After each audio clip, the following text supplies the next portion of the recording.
This call is now being recorded. Link. Usted tiene una llamada prepagada de Javier Yáñez. un preso recluido de la prisión estatal de Centinela, California. Esta llamada y su número de teléfono será controlada y grabada. You have a prepaid call. You will not be charged for this call. Para aceptar esta llamada, diga o oprima ahora el 5.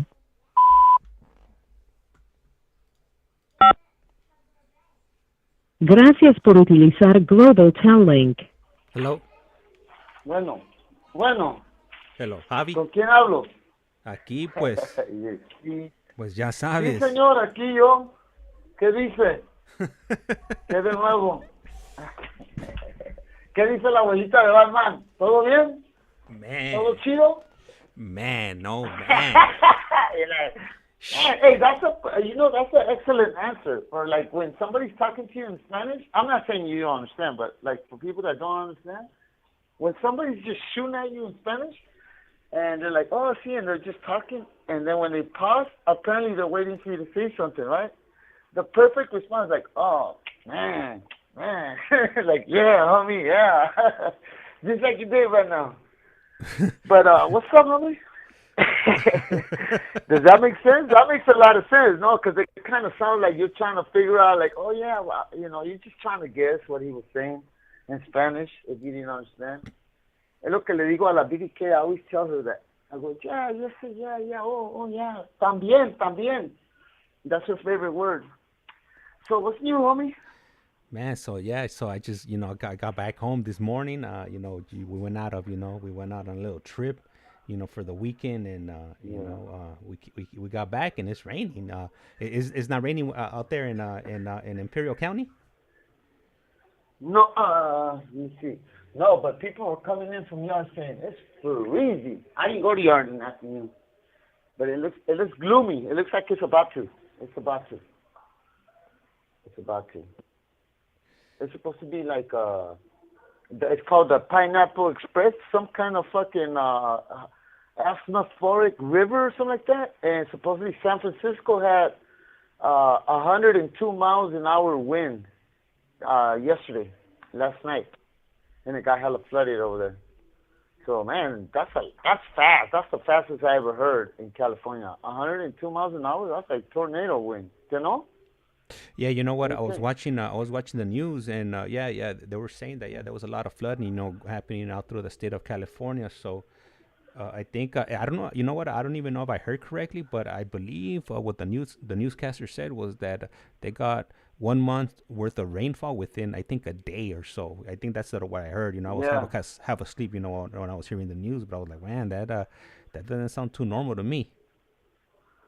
No, and the other president that we had was talking about global warming is not real. So look at that, and he's trying to become president again. That's crazy, denial, but that's what it is. Dog. It's got to be global warming because this wasn't happening. As long as I can remember, and I've been alive, I ain't never seen San Diego like water like that. Like parts of San Diego was like knee deep up to like waist deep. My mom's old house where she used to live, she said that on the freeway exit, like 'cause she used to live right by a freeway exit, and there's like three streets that merged together into one, and she said the whole center, the whole gas station was like 6 feet underwater. I'm like, damn, so that was bad. Cagazo. There's something crazy, homie. Yeah. That's the way it's been. Like you was gone, so how was the weather over there? Was it sunny and nice? Nah, you know what? It wasn't. It was overcast. Saturday and Sunday. When we're out and about, I thought it was gonna start raining. Like towards the night, we did get a little bit of rain and whatnot. And then today in the morning when we were leaving, it was I think it was starting to rain and whatnot. But it was like in the mid 40s, I would say. It wasn't windy, so it didn't feel that cold. But certain times of the day, you did feel it. But the majority of it, it was bearable. Yeah.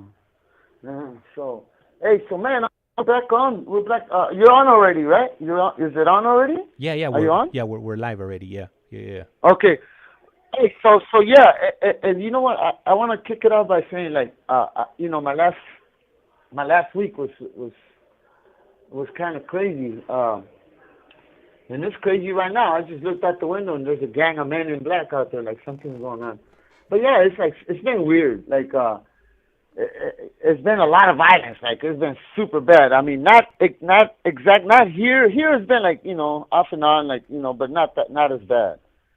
But so the cops are like on. They're edgy. They're edgy and they're throwing out little fucking remarks and whatnot. So I just did all those groups. They know. I mean, they can see that I'm doing good, and I know I'm doing good. And if they don't like what I'm doing, and most of the time when you are doing good, they try to find something that'll hinder your ability to do good, and they'll either cancel the program or do something.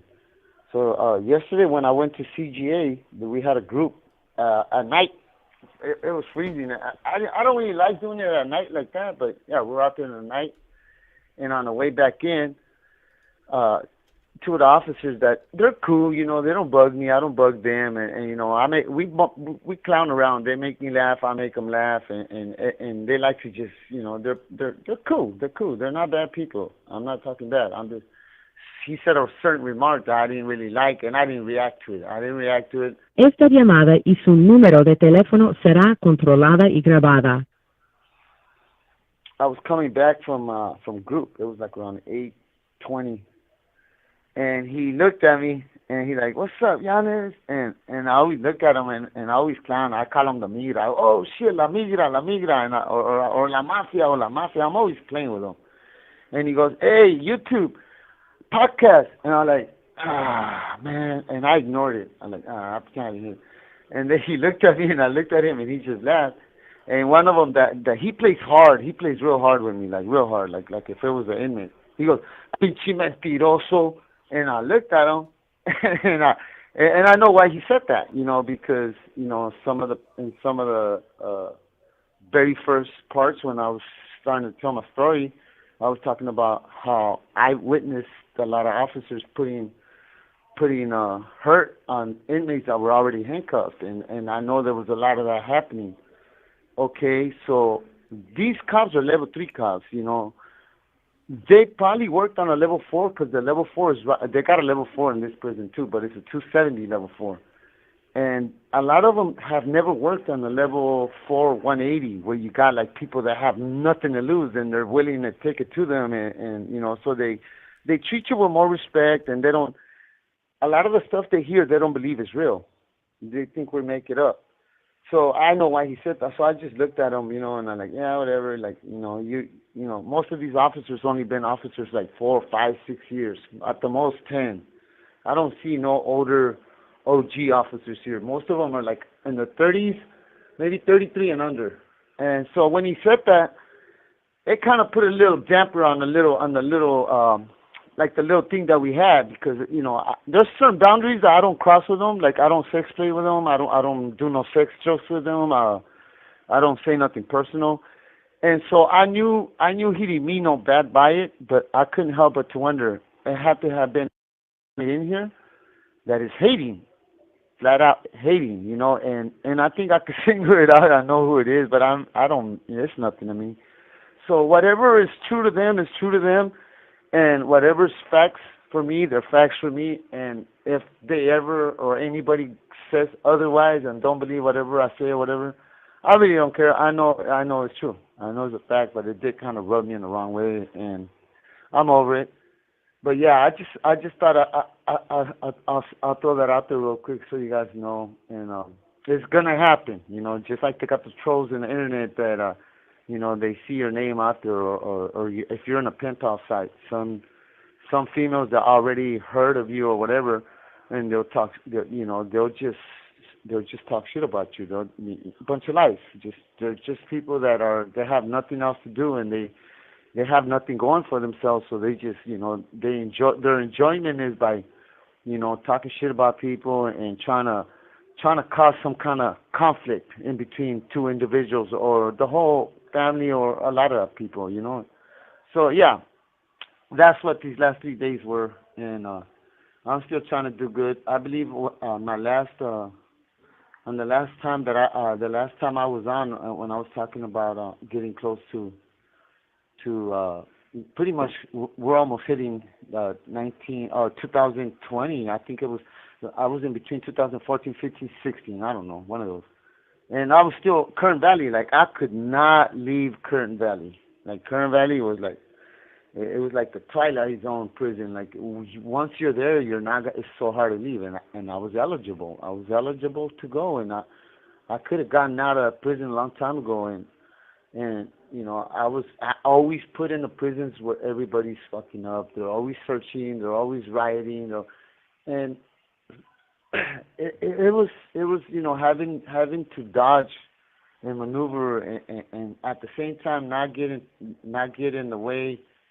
Not kind of get in trouble with the gang members, you know, because I respect whatever you want to do. That's your business. I don't really judge. I don't condone certain things, but I don't advertise it loud, you know. But I just keep it most of the time. Just keep it to myself. And so I was having a, you know, and then at the same time, I didn't want the officers to think that because I was talking to a lot of these dudes that I was one of them, you know, because I actually had cellies that were gang members on this side. And they would always ask me, the officers would always ask me, like, hey, what's up? Are you one of them, or are you this, or are you that? And I always told them no, and they never believed it. They never believed it. Why? Because I'm social. I talk to everybody, and that's another reason why I would never put myself in. I would never commit to one group, because once you become one part of one group, it seems like you just got to kick it with them. And if you go outside that circle, you know, you know, people start thinking you're doing something wrong, and you're playing both sides of the fence, and both sides, you know, both gangs or whatever. So it was probably like it was real hard for me. It was real hard because at the same time I had to make sure that I had good adequate and a good prison adequate, and I was respectful, and at the same time let the officers see that I was, you know, I was following rules. I was going to school. I was working. You know, I wasn't doing the activities that I used to do in the past, which was like slanging dope and all that shit. I left that shit a long time ago, and a lot of times that's what they look for. And so I'm always hella hyper and active and happy. So I'm always being accused of being under the influence, and that's been the story of my life. Even in the streets.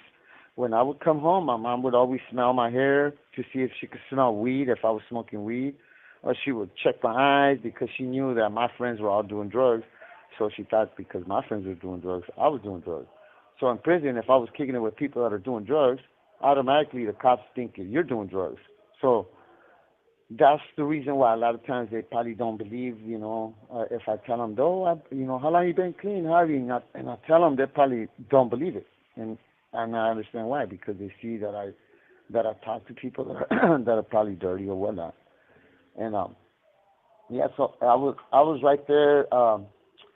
You know, I believe. Oh, okay. So I was gonna tell the story one time, and I think I did get to. I started to say it, and then I think you had to go. I think. And so one time we're coming out to. This is towards the end. This is probably 2018. No, right when COVID hit. And they were doing like group yard. They were letting out like maybe like 10 people at a time because they didn't want nobody to spread the virus, and we had to wear the mask and everything. So one time we're coming out to yard, and I'm going on my clean time. I'm going on no write-ups. I'm already going on I think 3 years for no write-ups, and I'm not trying to get in trouble. But at the same time, I don't want the gang members to think that I'm super square. And then they'll get worried that if I see something, I'm gonna tell on them. So those are two things you gotta balance. You gotta keep that balance where don't give them no doubt, because sometimes. Esta llamada y su número de teléfono será controlada y grabada. Like if there's doubt and they don't have no. Le queda un restante de 60 segundos. Double whammy. Yeah, and they don't have no proof that you're being solid and you're keeping what you're seeing to yourself. And so they think if they think you're telling, they don't risk it. They're just blast you and get you out the yard. So a lot of times you have to partake So you have to help them out every once in a while because you were in the STG yard. If I was on a regular yard, that would have never happened. But it's a couple of times they would come and they would like hand me something to hold for them, and I know it wasn't. I was like, oh man, here we go with this shit. So I was always trying to avoid that. So one time we were coming out to the yard, and it was one of them. Maybe it was 30 people out in the yard, but they had the little gang members that were still going to war. So it was like 30 of them and 30 of them, or 20 of them and 20 of them, and maybe 16 non-affiliates. And I was out there, and as soon as they came out, All right, so his 15 minutes were up. He should be calling us back shortly. And Biddy K, yeah, it's definitely, it feels good to be back. I needed a break. And getting back into the swing of things. We arrived this morning, and unfortunately, my luggage didn't make it. I was forced to check in my my luggage because I have this extended battery. I used to charge my devices and whatnot, and when I was going through airport security, they ended up pulling that back to the side, opening it up, and then the agent or security or whatever they call them out there, because it's not TSA, it was in Canada, and she starts looking up like the model number of the device, and she tells me that I might not be able to bring it on the plane just because of the size of it.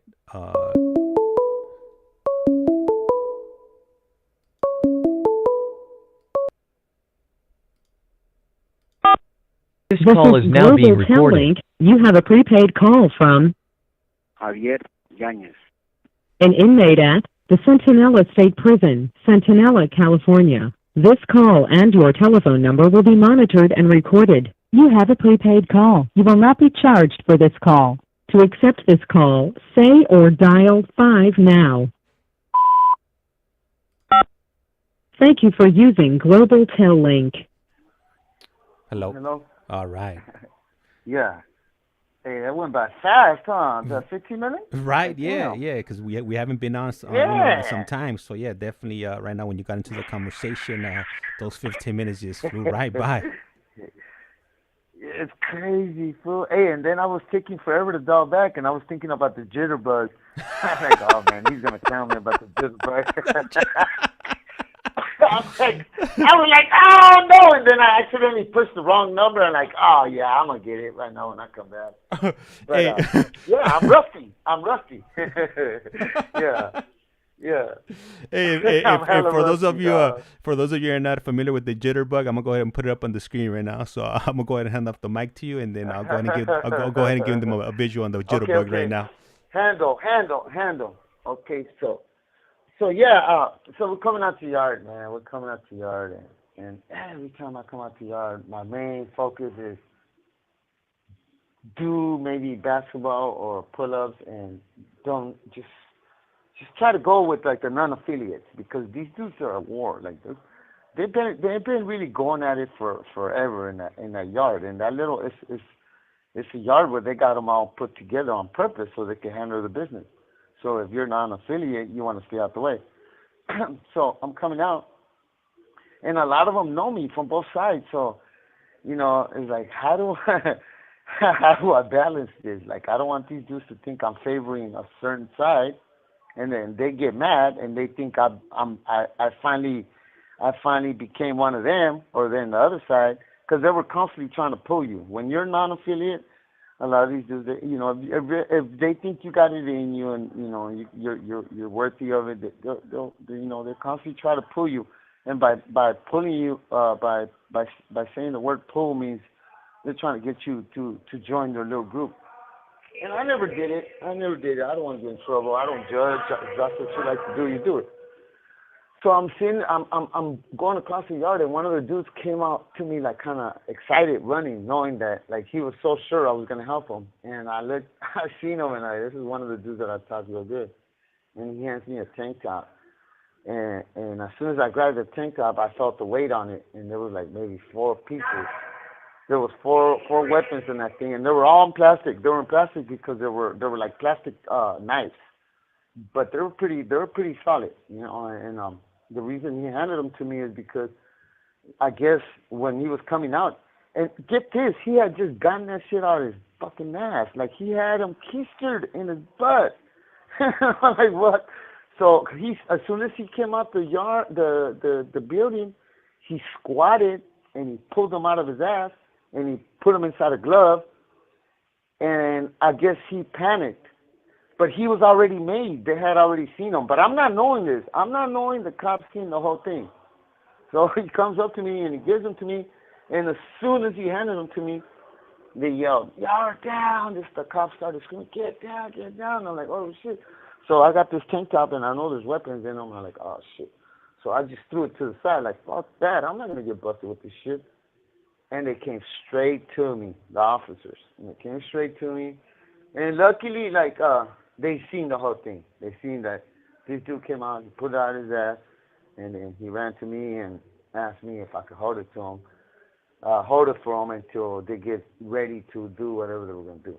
And it was funny because they threw me down, they handcuffed me, and they patted me down, and one of the sergeants, and there was a sergeant. So that's how I tell you, like, not all officers are assholes. Like, some of them are they understand that sometimes we get put in certain predicaments, and we're not willing participants of certain crimes in certain yards. You know, it just happens. And what was I supposed to do? Say no or scream, "Hey, get these weapons"?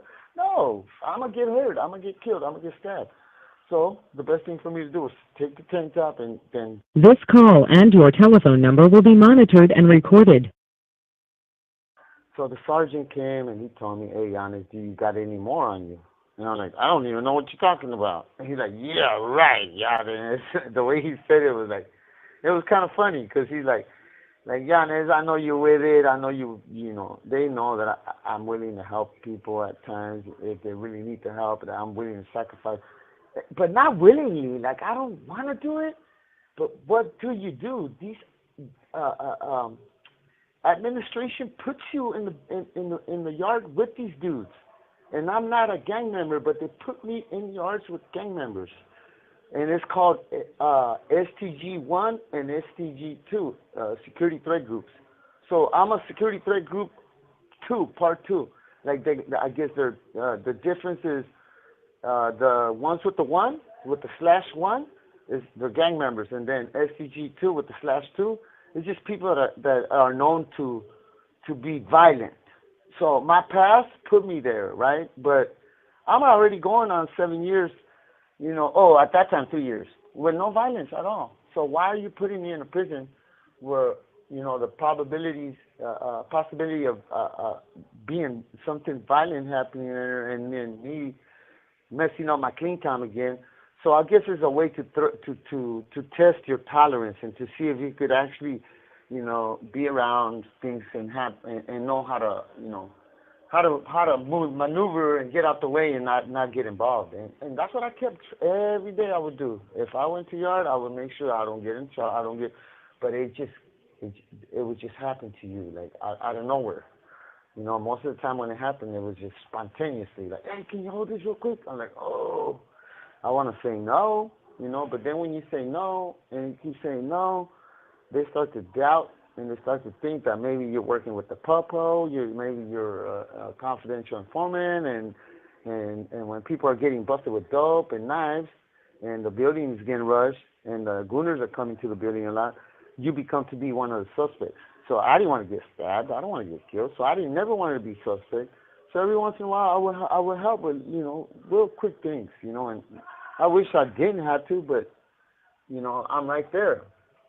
Now, if I would have been like in the other regular kind of yards, regular non-active yards where nobody's affiliate, of course. I mean, I would just be out there playing soccer and just minding my business, and I wouldn't even encounter nothing like that. But throughout my whole term on this side, that's where I've done my time. You know, I have not had not one. Oh, wait, I did. When I first came on this side, when I was in Pleasant Valley, so I was there like 3 months, I think. And, yeah, it felt cool. I had nobody coming up to me and asking me to do this, do that. I didn't even know they had gangs on this side until I came on this side.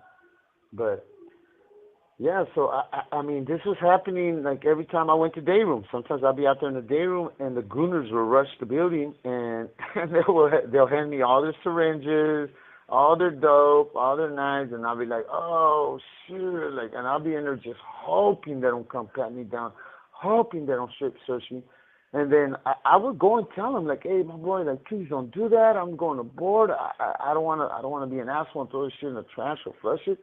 But don't do that, you know. And little by little, they were becoming understanding of me. Like, they would come up to me and tell me, hey, Harvey, hey, we apologize. We understand. We keep forgetting you're going aboard. We keep forgetting you're not willing to be involved in none of this. But, like, and I, like, yeah, but you guys keep telling me, but you keep doing it. But little by little, it was slowing down, and I appreciated that. I was starting to feel the love, if it makes sense. Like, they were starting to recognize that Javi's the kind dude, like, he'll help you out, but don't fucking dog me out. Don't ruin my chances of going home. I mean, I've been here 30 years. You guys only been here 10, 15 years. Most of you guys are going home. You guys don't care.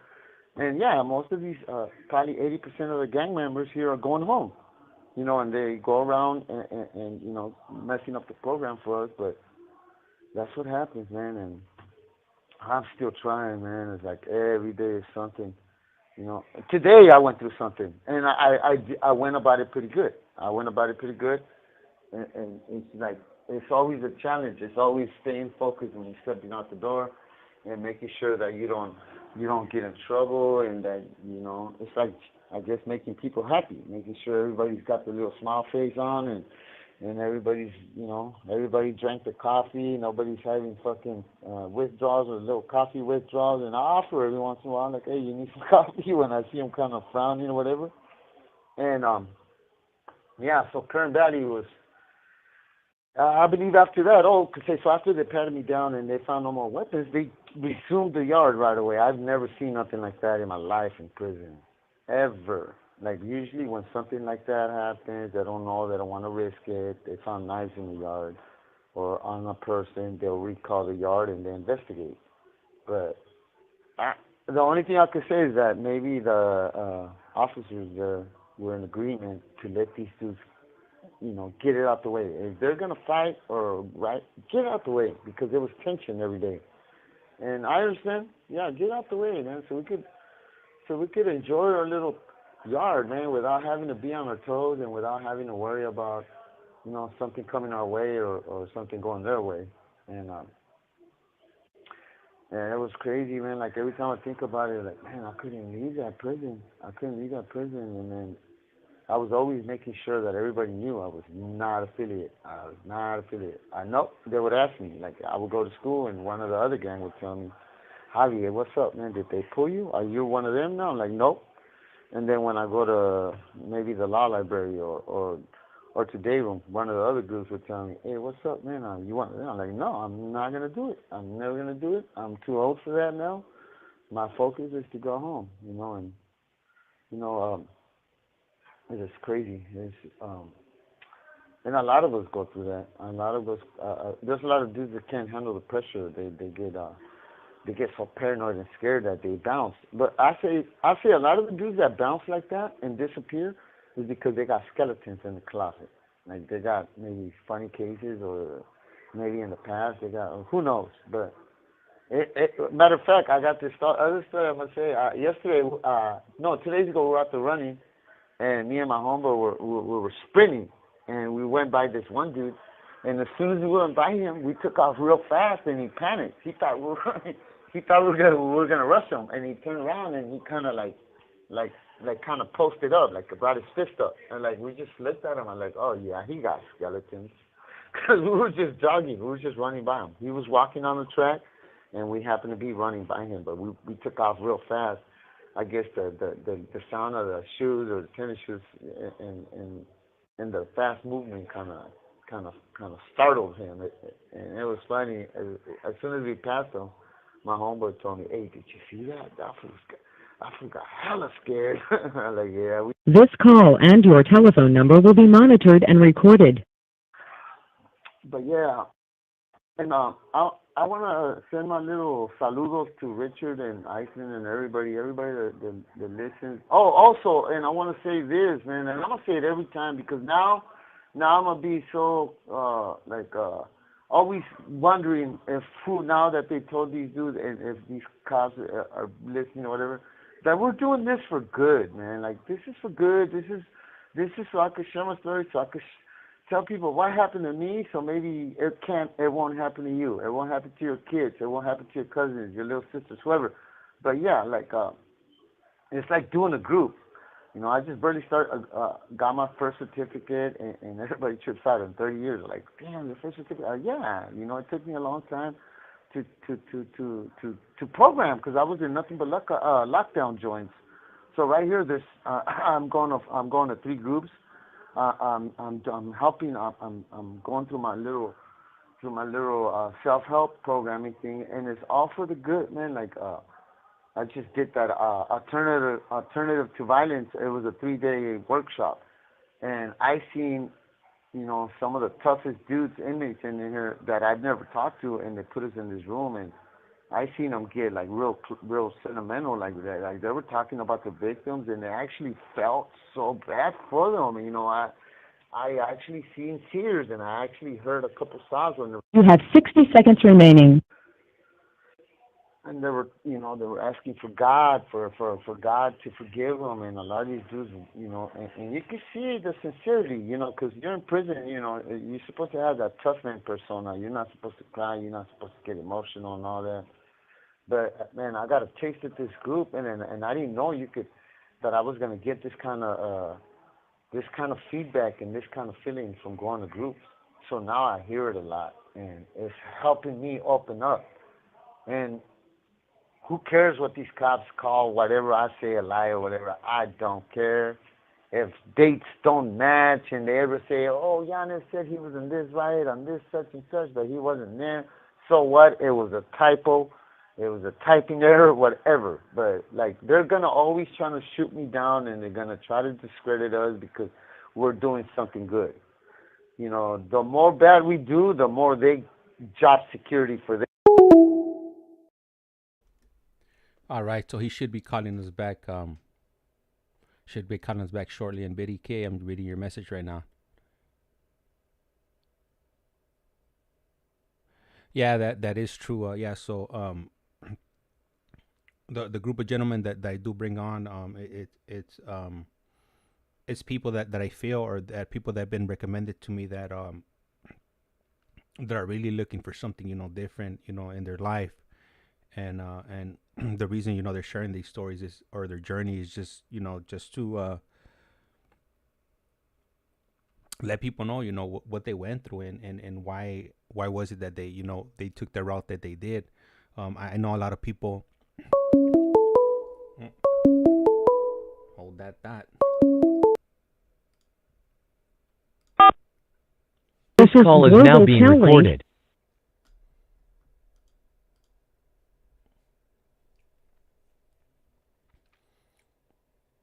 Anyhow, yeah, so You have a prepaid call from Javier Yañez. an inmate at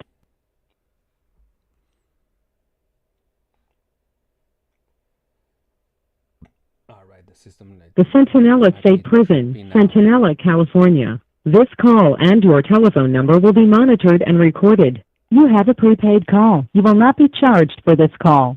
To accept this call, say or dial 5 now. Thank you for using Global Tel Link. Hello. Hello? Yes, sir? All right, got it. We're locked in. Okay. I'm going to keep going? Yeah. Okay, so, I think I was talking about how, like, I'm going to keep doing what I'm going to keep doing. Like, if these dudes, you know, because they're always here to try to ruin, you know, not, again, I'm always going to say this, not all officers, you know. Some of them are hella cool. Some of them, you know, they encourage you to change. They encourage you to do groups. They smile when you walk out with your little envelope and folders and the little self-help books, and you come back and and they admire that. They tell you, man, that's good that you're doing that, Yanez. Some don't. Some put that frown, and they put that they give you the side eye. I just learned how to use the terminology from Biddy K, the side eye, and it's sad. It's sad because you would think they would want that for you, because we are humans too. We're gonna get out of prison sooner or later, and wouldn't you want that person to be happy, a changed person and a happy person, versus you're always clowning because he's trying to do good, and you're calling him a liar, or you're fucking, you hear him, like, for example, I picture them listening to a podcast and going, yeah, right, look, yeah, right, yeah, whatever, he said this, I don't believe him, you believe him, and I could imagine both of them, because there's two other officers that sit there and they got a computer in front of them, and that's all they do all day. They sit there and they just watch at the screen and just criticize everything. And kudos, like, if that's what they like, that's what you like, cool, I'm not mad at you. But be considerate. Like, don't fucking call a motherfucker a liar if you don't got concrete evidence, or if you just doing it to play around, whatever, cool. But I ain't broke the ice to that extent yet. Like, I play, I laugh, I smile, and I say jokes about certain things. But that's pretty cheap. That's pretty cheap. That's pretty low. I wouldn't do that. But so what? I don't care. Like, yeah, he did it. And if he wants to believe what he wants to believe, that's up to him. But I believe he did it because of me throwing him telling that story about when the stuff that happened in Tehachapi when that inmate was saying, because the cop kept missing with the little Bertha, the block gun. It's like a gun that shoots blocks of wood, like round blocks of wood, and he kept missing because the inmate was hiding under the table. So when the first officer walked in, and I'm gonna say it again, and he handcuffed the inmate. The officer in the tower was like, it was like he was enraged, like people that like road rage, but he was like tower rage, like he was in a tower so pissed that he couldn't climb down. This call and your telephone number will be monitored and recorded. Yeah, he was so mad that he couldn't climb down and go down there and whoop that dude's ass because he couldn't hit him with the Bertha, with the block gun, that he told all his co-workers, his fellow officers, to beat that fool's ass. And he was already handcuffed. And they took turns kicking that fool dead in his face. I mean, like, and that dude had glasses on, so I seen, like, that dude was bleeding. And all them dudes are fired now. Like, that's the first time I've ever seen them really doing something. Like, but because it was by a fluke, by pure luck. That dude that they fucking beat up like that, his sister worked for, I believe, she was an attorney for one of the groups that go around, the attorney, is it Attorney General or something like that they go around and investigate, like, things for the state? Internal so affairs? It was so fast. Like, I mean, there you go, something like that. Internal Affairs and Internal General. Or there's another word. I forgot what it's called, but yeah. And so trip out on this. So they called. So after it happened, they caught me. When they were kicking that fool in the face, they made everybody turn around and face the wall. And you could still hear. It was like at least 7 officers that took turns kicking that fool dead in his face. This dude was already knocked out. He was not moving.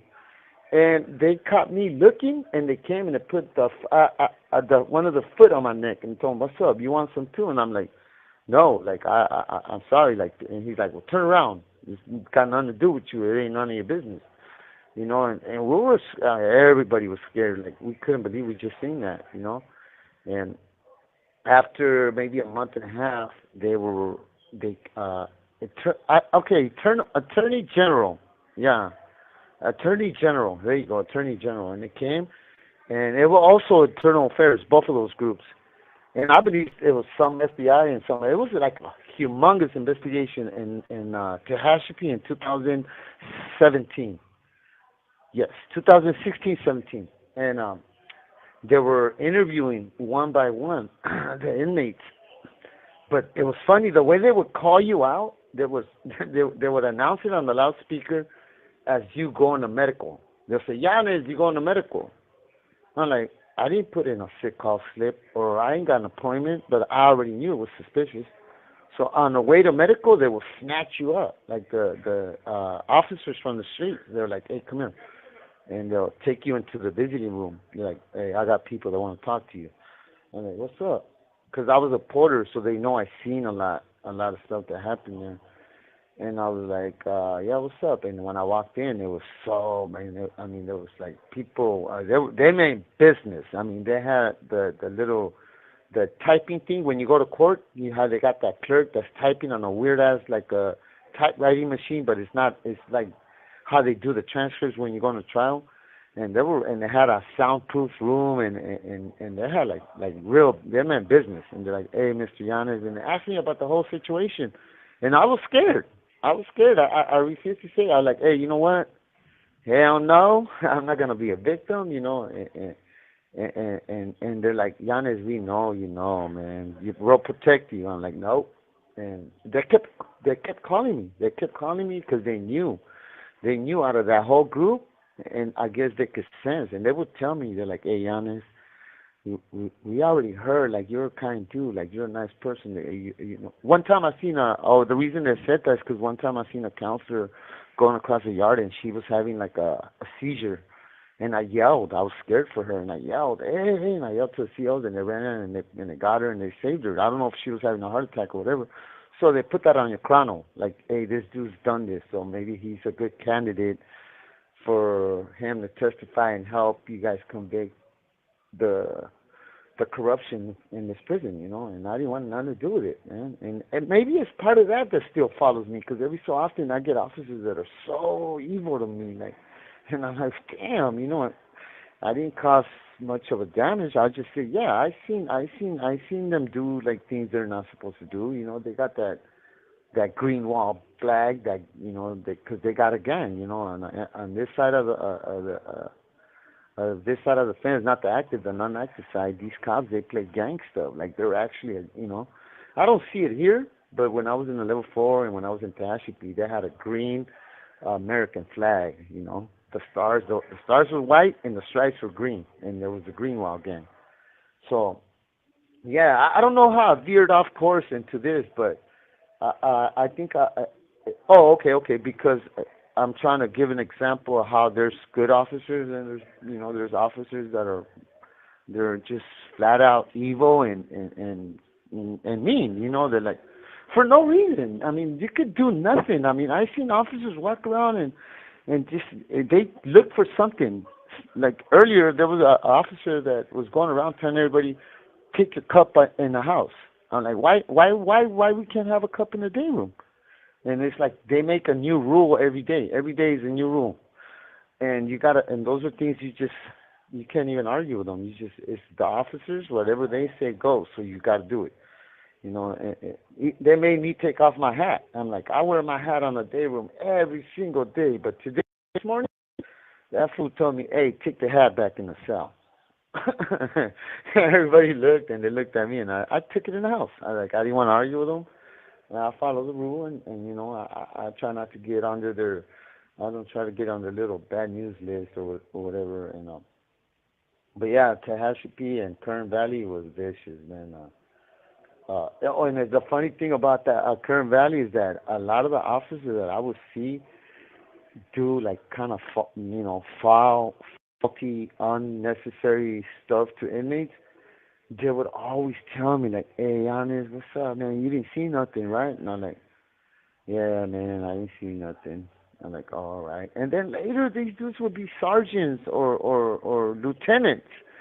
So imagine that. I mean, this is sometimes when an inmate gets beat up and assaulted by an officer, he puts in a 602 and he gives it to the sergeant, and he's telling the sergeant what happened to him. This cop beat me up. So one of the cops that was beating on inmates became a sergeant. So imagine how he's gonna take it when you come up to him and you telling on an officer to beat him up.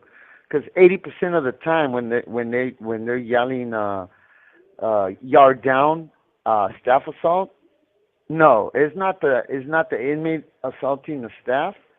It's the juras beating the shit out the inmate. But because they have to beat your ass, you are the one that's being charged for you beating on them.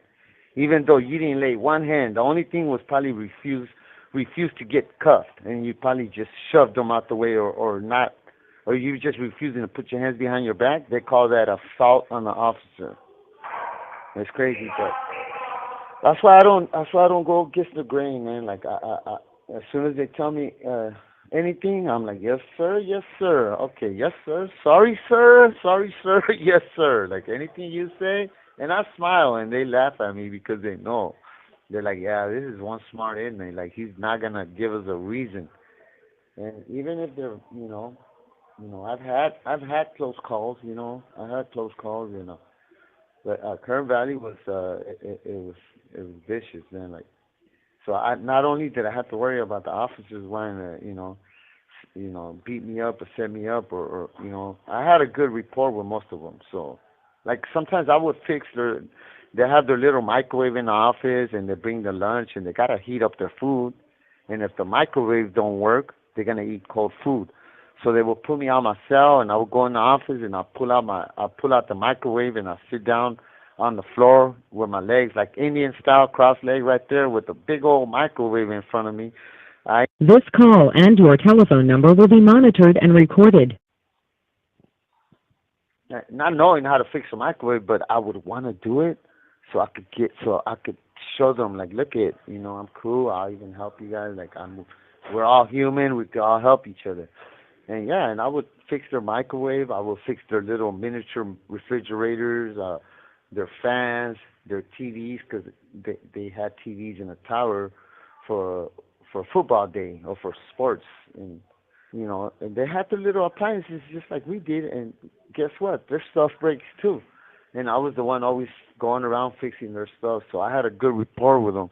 So in a way, they never really messed with me that much. And so they would give me a little extra play. Like they would let me get away with certain things. Maybe they knew all along that I was holding stuff for these dudes, and maybe they knew that if I didn't do it, that I feel repercussions. I felt that they were gonna doubt me, and maybe so. Yeah, and fear, unwilling participant of certain things that I didn't hear. And and the board is gonna hear all this, and these cops are gonna hear all this, and if they want to call it a lie, I don't care. Call it a lie.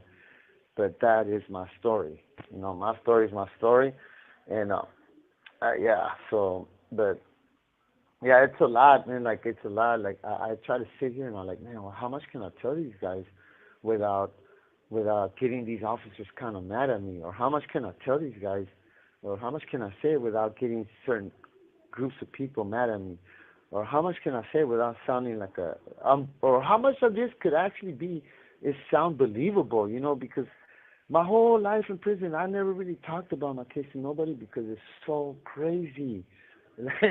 Imagine you become a cell and I say, oh yeah, man, I was out there, I was at the. You have 60 seconds remaining. I was doing this. I was, I was cooking dog, and those sound like war stories. So most of the time, like I wouldn't even care to tell my story to an inmate or my cellie, because I would be dubbed a liar. Like, yeah, right, And so most of the inmates in here want to be the hardest criminal. Like if you talk to the majority of the dudes in here, oh no, they were like the coldest killers, the best thieves, the rudest, the best fighters, you name it. They were like they're the best, And me, I'm on the opposite. I'm like, no, I like, and it's the truth. I never liked, I didn't enjoy it. I wasn't like glamorizing and going around with these dudes. I was so scared. I was fucking straight out fucking like in fear, and the reason I was sticking around. All right, so his 15 minutes are up. He should be calling us back shortly. And hey, Richard, how's it going? From what he told me, as far as the gear you got him, he said he said that it fit him really good, and it was much needed. So right now I'll double check with him right now when he jumps back on the line and let him know that you're in here. And once again, I highly appreciate it. You're going out of your way and and sending them those items. Really, really, big of you, to do something like that for him. he said that he got it just in time because you know he was saying that he had some socks that were falling apart. This call is This now is being Global recorded. Tel Link. You have a prepaid call from Javier Yanez. an inmate at the Centinela State Prison, Centinela, California. This call and your telephone number will be monitored and recorded. You have a prepaid call. You will not be charged for this call. To accept this call, say or dial 5 now.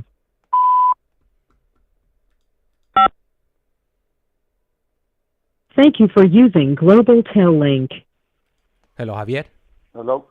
Hey, so Yes, sir. just wanted to give you the heads up that that Richard de Colorado is in here, and you know he's saying Órale, what's hola, up, Rich. and he wanted to know how did the gear fit. I was telling him that that it just came in the nick of time because like we had spoken right before you had got the package, and you had been sewing up Yeah. some old socks that you liked that were not issued by the state. So It's funny, yeah. Yeah. Like if this dude had a camera in my house and he said, "Oh, he needs socks, he needs this, he needs that." I'm like, wow. Sometimes I think somebody in here probably told Gary, and Gary told you guys. I'm like, yeah, I was secretly just going through with it. I was so embarrassed to even say anything. And so, yeah, man, that was nice of him, man. It's a big trip. And I did tell you all that, remember? I was like, yeah, man, that's a trip, like, 'cause my sweats. And I wasn't planning on buying or asking my mom or none of that because I'm hoping I'll get a date. Like if I don't get a date, then I'll ask. If I gotta do another 3 years, then I'll probably ask my mom. You know, hey mom, can you give me something that I had that I don't have no more?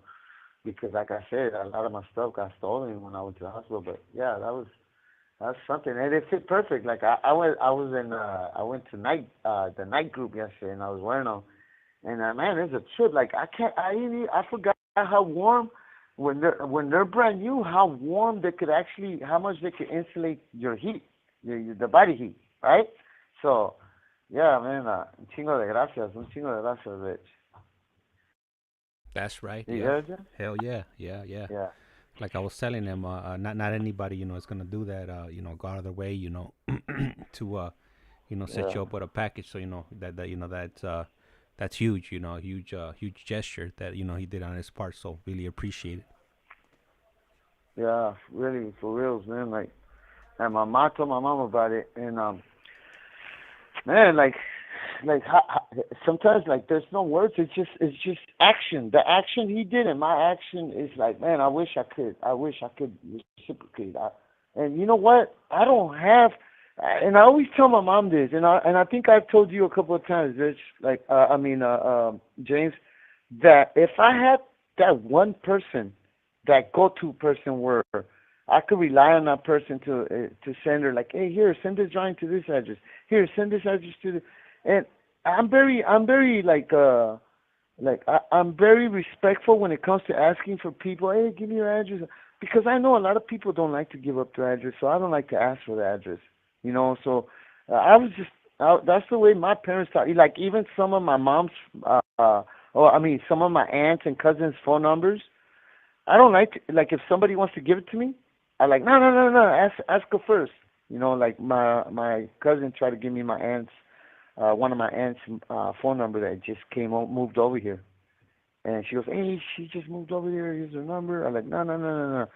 Please call her and ask her first. And she did that, and then I got the number. So I'm the same way. So the reason I'm saying all this is because, like, man, I have so many items right here that I want to.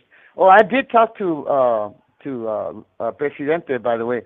So I'm gonna have him help me out. Like, have him send it to his girl, and his girl send them to you, and then maybe you help me out, because I want to send. I want to give back. A couple drawings, and some big, some small. Because I wish I had more time. Like, you'd be surprised how much I could just barely finish throughout the days. My days go too fast, like way too fast. I don't know why, but like sometimes I'm like, damn, like it's like one day feels like 3 hours to me. But yeah, for sure, man. I appreciate that, man. I really do, Richard. But yeah. So do you want me to? How long do you want to make this one, Rick? James? We could do. Okay, so look. Do you have any plans today? Do you have any? Do you have a date today? No. I don't. And you know what? I'm kind of doing this one. Like, man, you know what? I see the two Hudas that were clowning me sitting right there in front of their computer, and I'm wondering if they're logging in. So I'm standing by the door and I'm talking, and I'm waiting for them to look this way so I can wave at them, right?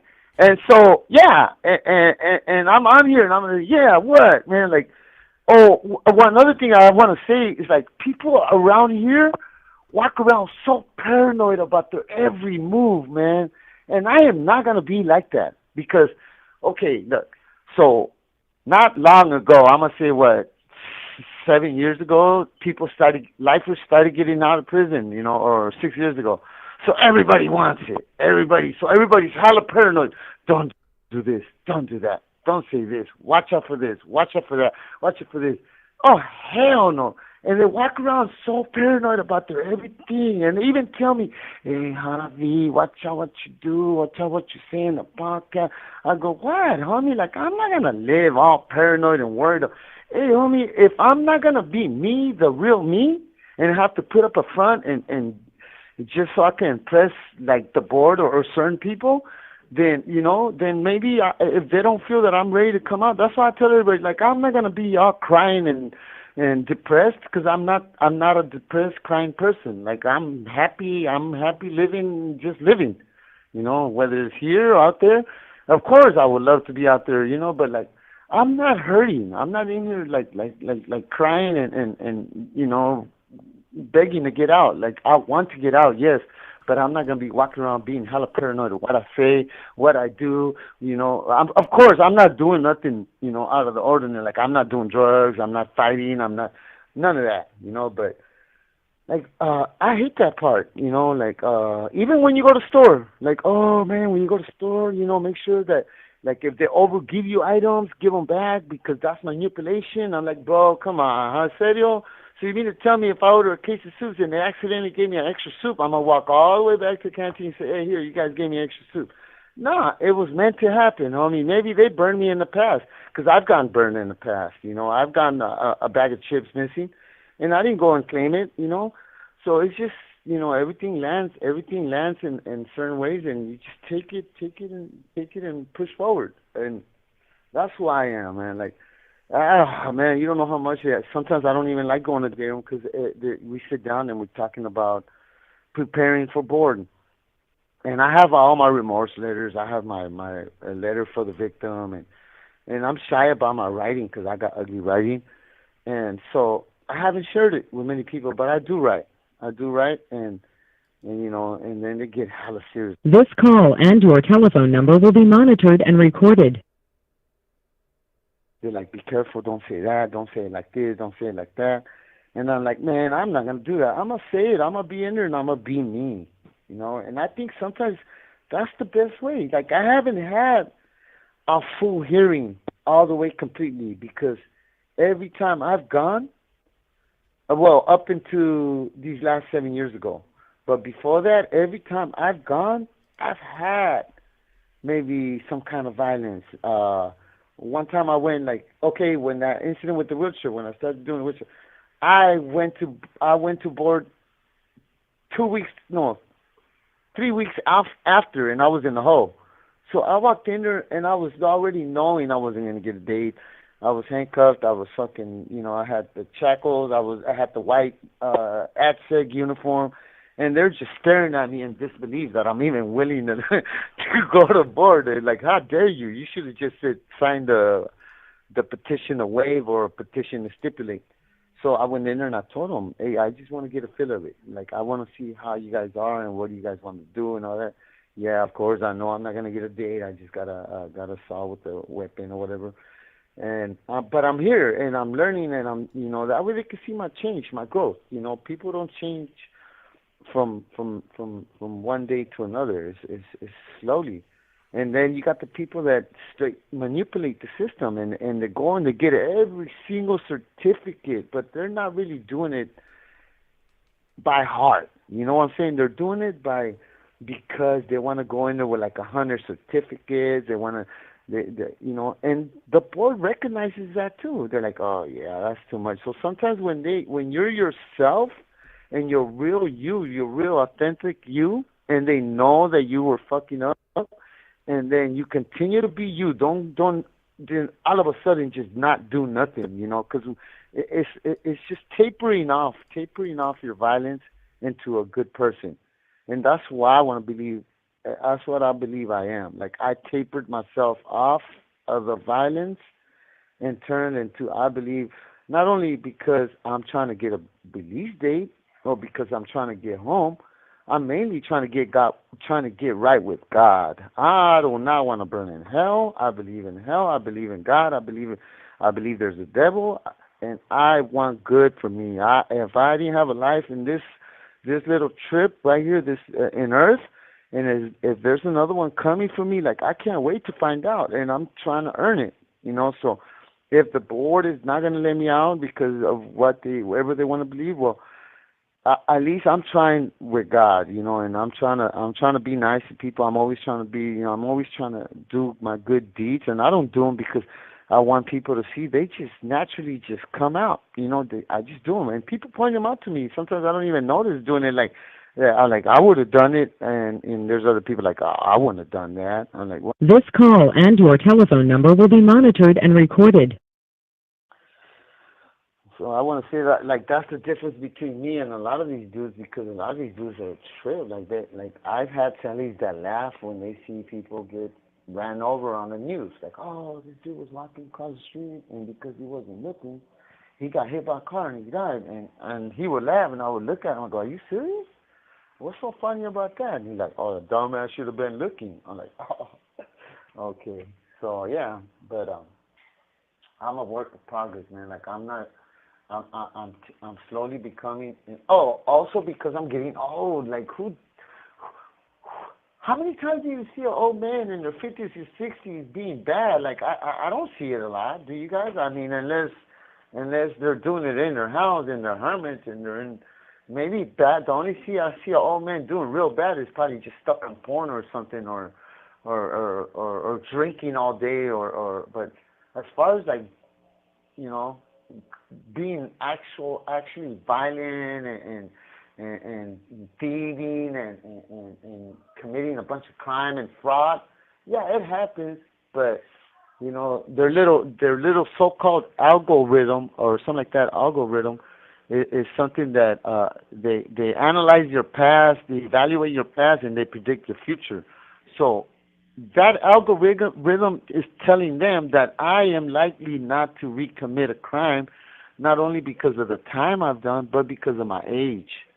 And so I am not going to be sitting here hella paranoid about what I say and what I do, as long as I'm doing good. I'm talking about, like, I'm not doing none of the stuff that's going to give me a write-up. But I am not going to sit here and go through life. And, I mean, wow, like, that's just not living, you know. And people always trip out on me. And I wonder if that's why some dudes just don't like, because I know there's dudes that don't like me. And probably because my smile and my happiness, and I'm always laughing and clowning, it rubs them the wrong way, because they don't have that. They don't have that love or that light. If that makes sense. Like, man, you're just living one time, one life, and just, well, it's not worth being awkward and being, you know, what are you gonna get out of calling somebody a liar, or you know, or cussing them out, or talking about his mom or the parents, or just why? I don't get it, you know. And like my little group that I kick it with, they don't do that, you know. And there's some that I used to talk to that I don't know more, because certain things that I don't align in their beliefs, and like some dudes don't believe in God, so I don't believe in me being around them, and they don't like it because I don't talk to them no more. I still wave and all right, but I don't kick it with them, because if you don't believe in God, man, like, to me that's a dangerous person. Like, you got to believe in something, some kind of higher power. You have 60 seconds remaining. Yeah, so I go, man. So okay, so let me continue. I always, I don't know if it's part of telling my story. I'm pretty sure it is, but yeah. So Kern Valley, You know, like the rest of the story is gonna be Kern Valley until I get this override. This override was something to be reckoned with because I'm still in shock that I'm here. And yeah, there's a lot of things I don't like, but Kern Valley was something, man. And I'm trying to think like little cool little incidents. I shy away from the bad ones, man, because I don't want people to think I'm telling war stories and look at this. No, I even look for funny ones. I think I mentioned. Oh no, I don't think I've told. Okay, one thing I hate doing is no. Well, I'm not gonna say the word hate. I'm gonna say.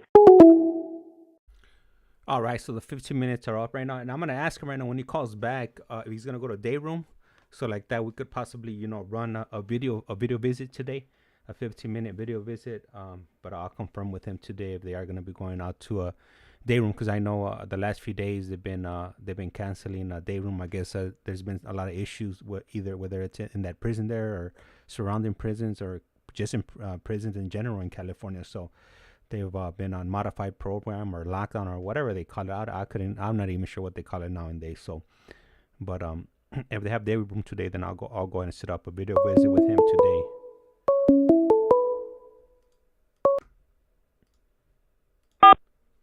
This call is now being recorded. This is Global Tel-Link. You have a prepaid call from Javier Yanez. an inmate at the Centinela State Prison, Centinela, California. This call and your telephone number will be monitored and recorded. You have a prepaid call. You will not be charged for this call. To accept this call, say or dial 5 now. Thank you for using Global Tel-Link. Hey, Javier. Hello. Hey, are you gonna be having day room today? Yeah. At 7 o'clock. I was gonna tell you too. Yeah, 7. Do you wanna do a video visit today? When you go out to day room, and then like that, so I could show you, the video again. Like if anybody wants to see that video. Yeah. Okay, so Chip out. Hey, so let me interrupt you real quick. So Chip, it's funny that you mentioned that because I'm sitting here, right? And you, like I said, I'm always the yes man. And as soon as I'm done fixing everything and I get everything out of my house, the minute I'm done, it happens again. So I got a gang of stuff in my house. I got like 3 TVs, 2 fans, 4 hot pots. I'm supposed to bring out a TV today that I was fixing. So right now I was gonna ask you exactly what you just asked me. I was gonna say, look, let's make this one the last one, and let's get on there and see if we could show the abuelita de Batman hitting the bookie pipe on the video, And so yeah, like imagine that one. That was gonna be cool. And yeah, that's funny how this happened, and that's exactly what I was about to say. So that's why I cut in and I interrupted you. And so yeah, you want to do that? We'll make this one the last one because I gotta finish this TV anyway. Yeah, I want to keep my word with this dude. I got okie doke today. So this one dude hit me up. He goes, "Hey, I got a TV. I put a speaker in there, but the speaker don't work." I'm like, "Do you mean the speaker's not hooked up to the TV?" He's like, "Oh yeah. The speaker's not hooked up to it." I go, "Okay. So what are you saying?" He's like, can you hook it up for me?" And I'm like, "Yeah, I got you." But I asked him, like, "Okay, tell me, does the speaker, has anybody messed with it?" Because I don't like to decipher what somebody already did because some dudes don't know what they're doing. So long story short, it wasn't true. So when I opened the TV, not only did the screen crack, so now he's got half a screen because he had like some kind of tape. So when I went to open the top part, the whole front of it kind of bent and it cracked the screen. And I told him, "Hey, it already had a crack, so that's not my bad." He goes, "Yeah, it had a crack already." And I go, and also when I opened it, there was a gang of wires. It was like a nest of wires in there with a gang of chips. They weren't even connected. He goes, "Oh yeah." But I kind of sensed like he knew. He just didn't know how to tell me the truth. Like I tried to do it myself, and he messed up his TV. So he was just hoping I could, fix it for him. So that's what I was working on right now. And I didn't know how to just tell him, "Nah, man, take your shit back. I don't want to do it." I just don't have it in me that because I know what it feels like to want your little TV with the system because he wants to bump his music, and people want their music. People live for their music, and when you don't have your music, you're stressed out. So yeah, that's what I gotta finish. And Simon, we'll do that. We do that, Abuelita de Batman, Limon. Hey, they're gonna trip when they see that, huh? Yeah. Hey, they're gonna crack up. Hey, Richard is gonna trip. Hopefully, Ricardo, Richard in Colorado, the Hamito, he could see it, so he could trip. Hopefully, everybody could tune in and. I mean, wow, man, that's the biggest Pookie I've ever seen in my life. You know, they look like one of them Hey, you know what? It looked like one of them Lord of the Ring pipes, but in a glass, like a glass version of it. It's crazy, huh? That's so fucking crazy. Hey, and then she was blind, huh? She was like in her. I think she was like. She looked like she was in her late 50s, maybe like 51, 52, late 40s, huh? Nah, But she looked older, but you know what? It might be due to, you know, because she hasn't been treating her body right, you know, because, you know, when you're doing those type of things, especially when you're, you know, you age quickly. So but yeah, no, she had a walking stick, and she was on a good one. I mean, there's no other way to put it. You know, I was tripping out. Me and my lady were walking to the car, and I told my lady, I was like, hey, look. I was like, is that a glass pipe? And yeah, my lady's eyes just opened up real big. and then I looked to the side. It had like some big old rocks, you know. This call and your telephone number will be monitored and recorded. You know, I can't even call them rocks. These things were like nuggets, like straight, like big white nuggets. I was like, damn. They're called shards. Yeah, they're called shards. Okay. When they're big like that, they're shards. Yeah. And you know, wow, like she had probably a whole ounce of shit in there, man. Like hey, that's so sad, man. Like, you know what, man? Like, I don't ever understood that part. Like the getting high and that stuff. Like I told you, I've tried everything. Like I dabbled, and every time I had experiences with drugs, I had bad trips. So it was like always wondering, like, damn, you guys are crazy. How can you guys handle something like that? Like one day of me not sleeping was fucking, like, it messed me up for like a whole week, and I was like a zombie the next day, and I was so embarrassed to show my face around, and I felt like I just broke like rule number 1 for my parents, and then the guilty conscience and all that. And to be like that old lady and just do it flat out in public and at her age and not caring, like, damn, like, wow, man, I wish you would have like interviewed her, you know what I mean? Like, what's her story? Hey, but you know what I was thinking was, like, man, like, cause that pipe, it was easily like maybe like a good like 12 inches. It was that big old pipota, and I was like, damn, how do they walk around with that and not break it? That's what I'm thinking. I'm like, like you know, like, if you have a little pipe, you know, you're gonna either lose it or break it. Put it in the sock, huh? And then, but this one, where are they gonna put it in? What, they have like a violin suit, and they're walking around with it so it doesn't crack, or like how are they transporting it? Oh, I'm on to her. I know where she puts it, though. Remember you said she had a cane?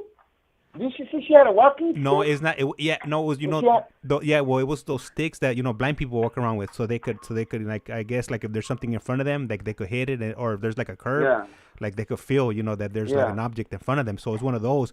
But up there in Canada, you know, here in the U.S., I'm used to seeing them like they're white with red, you know, that white, red. This one was it looked like that, but it was all orange. Mm-hmm. So I'm guessing in Canada, you know, they have a different color scheme. Yeah, so maybe it's hollow, and she hides it, like she takes that little cap, that rubber cap in the bottom, and she puts it there, huh? Hey, Javi, take over right now. Take over for a moment right now. Yeah. I gotta run up to the front right now. I'll be right back. Okay, yeah, go ahead, yeah. I got you. Yeah, so going back to, so for those, okay, let me clarify. So I did a video visit with him when he was in Canada, like 2 days ago. And me and James were on there, and he was showing us, you know, what he's seen. And I guess they were filming, or they caught two people smoking out of a meth pipe in public during broad daylight, and like nothing. and he recorded it because it was some crazy shit like that. The old lady was either an old lady or she was just shot out, you know, and she was like probably in her 20s, but looked like she was 50 because she's been up for like a month. Quite the hell up. And so yeah, she had this big old long ass pookie pipe. I'd never seen a pookie pipe until I came to prison. Like I used to hear it all the time, what a pookie pipe, and then when I seen one, I was like, oh, okay, that's a pookie pipe. So yeah, and I seen it, and damn, that thing. She was sitting like on the stairs, like it looked like it was a slab of cement, and then there was one extra stair, or like maybe like a step. And that thing was so long that it went, and she was like kind of hunched over, and that pipe was almost touching the concrete slab, and then her buddy had a big old lighter torch, like a torch, with a blue flame, and they was just going to town, and she was turning it back and forth, and she was like, she was in the zone. She was twacked. She was twacked. She wasn't care who was watching, but like, wow, like, what kind of, that's a crazy stuff. Like, at that age, you kind of want to, if she was in her 50s or 60s, you kind of want to start to, make all your wrongs into rights, because we're now going downhill and we're going to die, and, do you not care what's next? If there is a hell, do you want to burn in hell? And if there ain't a hell and there is an extra life, but you gotta, the only way to get the reincarnation into another life, don't you want it? Like, man, this one was just being a drug addict, and maybe, yeah, cool, but towards the end, get right with God before you pass. That is my goal. That's what my dad did. That's what my dad is still doing. My dad does it in church. He prays every single day. Him and my mom do the rosary. And this was a man that used to beat his kids on a daily basis. Like, just beat his kids, beat his wife. He was an alcoholic, adulterer. He cheated on my mom a couple of times. And now he's a God-fearing man, because he knows that he's not here forever. He's going to pass, and he wants to mend all his wrongs, So, yeah, that's where you want to be at that age, not hitting a cookie pipe, right? So, that's some crazy stuff. Like, and that's what I'm at right now. I'm at that age where I want to start conversations with my mom is always trying to remember some wrongs that I did and apologize to her. And same with her. And she always, she tells me about my dad. And I tell her about, remember the day I didn't come home and I told you I was at my aunt's house? I lied. I wasn't. I was at my homeboy's house. Remember this, remember that. And I'm sorry for this and I'm sorry for that. So, it's just, it's kind of like a confessional booth, but instead of a priest, it's with my mom. And I did that with my older sister, too, because I used to take off her chains and go to school with a gang of chains, like if I was balling, and it was all her gold. And it was a mission to try to put it back in her drawers without her finding out. And a lot of times I couldn't do it in time, and she would accuse other people of stealing her chains, and then they would appear like a week later. But by then, all the fighting had already happened, and it was my fault. So I would come and clean on my sister and tell her, hey, that was me. Remember this time? That was me. Remember that? That was me. So I guess that's in a way that's how you reconcile with your loved ones, and that's how you clean all your bad. That's what I want to believe. But yeah. This call and your telephone number will be monitored and recorded.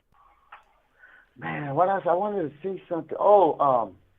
Iceman, man, man, that fool, Iceman, he gives me good conversation too, man. Like, he was sharing about his new grandson, man, how much joy it gives him, man, and that's what it's about, man. That's the love that, James, it was his birthday, and it was funny because his little daughter was like, she was so cute, so funny, and she was climbing all over him, and they were doing a video visit, and she was so strong. That was blowing my mind how she was just climbing like that, and she got on top of him, and she put him in a headlock for his birthday. And I even told her, "Hey, punch your dad for me. Give him a little tap, hit him in the head, slap his head." and she was like punching them, but real soft, the love taps. And I seen the love and the joy in Jimmy's eyes, like his eyes got watery, and that's what I can't wait to get, man. I can't wait to get that kind of, that kind of love from, whether if it's my little nephews and nieces, their kids, or my mom and my dad, my sisters. And yeah, I can't wait for that, man. Yeah, Hey. It kind of always gives me choked. Yes, sir. So I'm back. Yes, back. sir. So I know we're getting short right now. Yeah. We're down to like a minute and like some like a few seconds. Yeah. And I don't want it to get cut off, before you're able to give up all your shout outs. But Yeah. Do it. I already did mine. Did mine. Do yours. All right, cool. So I want to go ahead and thank everybody, for tuning in. We'll be back a little bit later on, sometime after 7, whenever Javier is able to go into the day room, and we're gonna do a live video chat, or a video visit, if you will, and we'll go ahead and be able to interact with Javier. We'll be able to interview. You have 60 seconds remaining. Like that. So, and then it's gonna hang up. Okay. So we just it's had gonna hang up. I'm gonna let you go. So we just had Amy come in, and Okay. Amy said, "Hello, Amy." She wanted me to tell you, Javi. I said, "Oh, dang." Hey,